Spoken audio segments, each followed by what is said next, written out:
Greetings. I'm reading the Tao Te Ching. I'm reading an English published version called Practicing the Tao Te Ching by Solala Towler, 81 Steps on the Way. And I'm reading Step 20 now. Step 20. I've just read a bunch in this single sitting to make these videos. Recapping Step 19. Abandon sageliness. Renounce intellectual knowledge. Abandon, and people will be 100 times better off. Abandon benevolence, reject righteousness, and people will naturally return to filial piety and compassion. Talks about compassion, and I made in the previous video on Step 19 reference to Book of Proverbs and Apostle Paul of the New Testament and his 1 Corinthians 13 chapter on love and compassion. Love, meaning that is what is underlying everything, and it's really present here, like the meaning, the simplicity and compassion, and reducing one's sense of self is underlying Step 19, and it concludes, give up intellectual learning and you will have no worries. Step 20 begins with the same words from Step 19. Give up intellectual learning and you will have no worries. Agreement and disagreement, are they really so different? Good and evil, are they really so far apart? What others fear, must I also fear? This nonsense is unending. Other people are happy as if they are at a great feast. In spring, they merrily ascend the hills to see the sights. I alone remain tranquil and unmoved, like an infant who doesn't know how to laugh. I am exhausted with no home to return to. Other people have much, while I possess nothing. I seem like a fool. Other people are clear, while I alone am confused. Other people are clever, while I seem dull. I feel lost at sea, tossed about on the winds of a storm. Everyone else has things to do, while I appear thick-headed and stupid. Yet I am different from the others, because I am nourished by the Great Mother.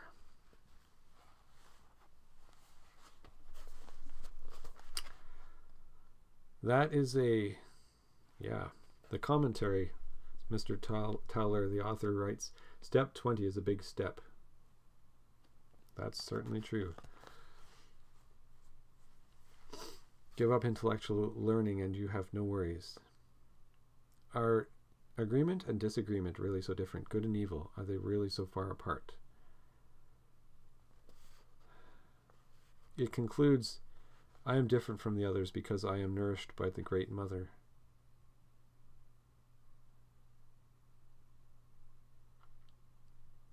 This is, like, I suppose, the interpretation of the melancholy that a sage may feel, the loneliness, the isolation, when being aware of living in society.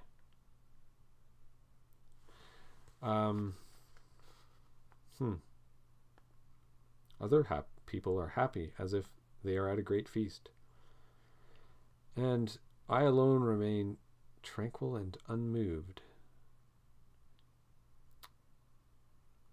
It is interesting. This is sort of like a temporally, this is, I want to say it's not like a complaint. It's more of a, I'm thinking of, and I make reference mentally or silently to a lot of biblical passages from which I'm familiar with. So this is actually reminding me of Solomon's descriptions, writings in the teacher in the book of Ecclesiastes. Good and evil, are they really so far apart? This nonsense is unending.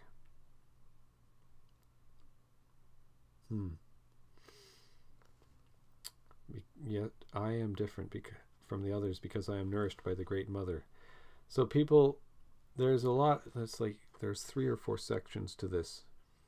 Give up intellectual learning and you'll have no worries. Okay, so that's what this guy seems to have done. I mean, Lao Tzu is advocating giving up selfish ambitions or self-focused intellectualism without compassion. Agreement and disagreement, are they really so different? Yeah, I think agreement and disagreement, when they are the same, the underlying fact is that they are dialogue, or they are interaction. They are 2 people. Good and evil. Well, there's good actor and bad actor. And good actor and bad actor can only be interpreted by a second or an observer. What does it matter if a person is good or evil to themselves? They can be good or evil to themselves, but then they are the observer and the actor. Are they really so far apart? What others fear, must I also fear? Everyone else has things to do, while I appear thick-headed and stupid. I appear thick-headed and stupid. That doesn't mean he is thick-headed and stupid.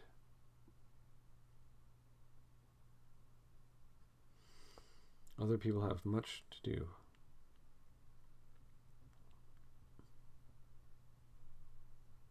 Sitting silently. And this is an observation or a what's the word? This is a form of becoming confident, working through one's this is the way I am interpreting it anyway. This is working through one's concern with how one is perceived by the outside world and how to defend against that.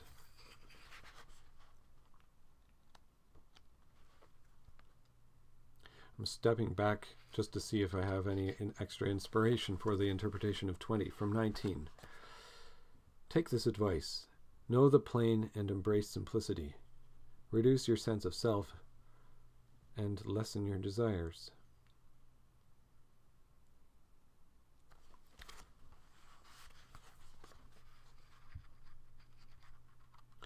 There's almost a level of irony here where it says, give up intellectual learning and you will have no worries. And then it says, yet I am different from the others because I am nourished by the Great Mother. I think that perhaps this was written as it's sort of like a bookend. It ends, it sounds like it ends like a flow from previous Tao steps. And this is like a bit of a melancholy reflection. But it's true. Like, if one is seeking tranquility, yeah, you can be totally peaceful and calm and be happy in that. And you're, as a sage sends meaning and trains oneself to be a better teacher, that will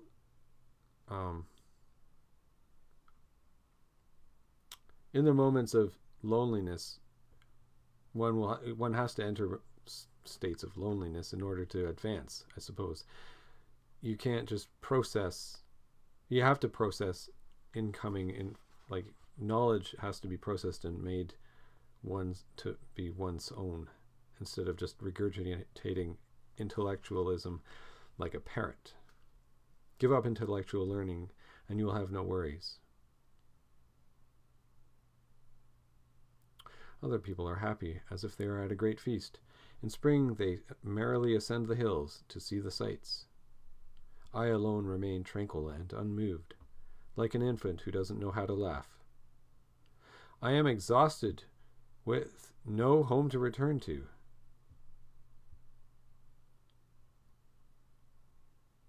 So that's a statement of real, it seems to me like a statement of real lament. Other people have much. Then again, it's also laying the foundation for readers over the years, the millennia since this was written, the Tao Te Ching, how many people out there are feeling the same way?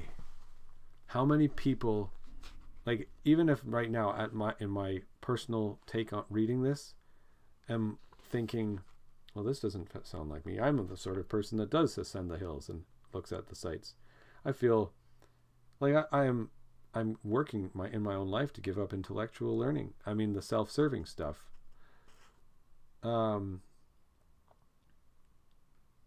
But this speaks to other people that just are not the same as me. I imagine that a lot of these other steps speak to other people in different ways. That's the nature of the Tao. Like Tao, like names that can be named. I mean, Tao that can be spoken is not the true and eternal Tao. So, of course, this is a great Tao, which is described later on in this book. It's a great Tao. It's a great writing here. And different steps can appeal to different people at different stages of their lives, or even different personality types. And there could be many people who are feeling very, like melancholy, or they're just introverts, like the most self-reflective type,